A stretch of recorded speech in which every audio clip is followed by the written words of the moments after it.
north is a dangerous place for small buggies like yours. Afraid you're gonna need something with a little more muscle. Fundamentally, a first-person shooter needs to pull the player into the action, to have him ducking and dodging in his chair what he sees coming at him on the screen.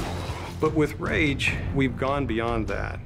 There's so many different things to do. There's so many characters to interact with. There's this world to explore. There's vehicles to drive. So it just becomes immersive on so many levels that when the player is in it, he's engaged with not just the action, but the story, the characters, the world.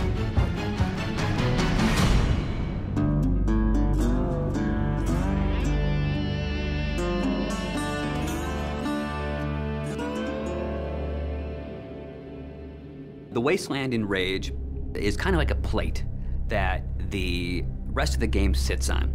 As you travel around, you'll discover that there's these entrances to bandit hideouts and mutant caves and old sewers and things. Listen, don't you go trekking around down there without some serious firepower. In Rage, we try to make the game open but directed.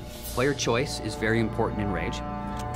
The Wasteland is more than just a setting for the story. It's its own gameplay level, for lack of a better word. It's the thing that stitches the story and it stitches the action all together. We want you to follow this action movie experience, but we allow you some freedoms to kind of explore different things. Each of the missions does kind of surround the story. For instance, we have an electrobolt for the crossbow weapon. Electricity, water, that makes sense. Well, Wellspring sits on top of a well. So the obvious gameplay thing is here, okay, you shoot the electrobolt in the water. It electrifies anybody that's in the water and they die. As you travel through the Wasteland, you meet very interesting, very over-the-top characters. Great! Muy bueno! We are simpático, eh? And we feel that creating memorable characters that offer you memorable missions really kind of helps drive the whole experience forward. The interactions that the player will have with these characters should hit something in the emotional nerve of the player. So we've gone that extra distance to make key characters really feel alive. So you know when you go talk to Dan or the J.K. Stiles, the producer of that crazy TV show, or the sheriff, you forge these relationships with them. And they give you lots of bits of the story, but you live through the rest of those elements. We felt that crafting interesting people made everything fit together. I know you got questions, but we gotta get moving. You're driving across these landscapes and you're going visit people here and they're giving you jobs to do.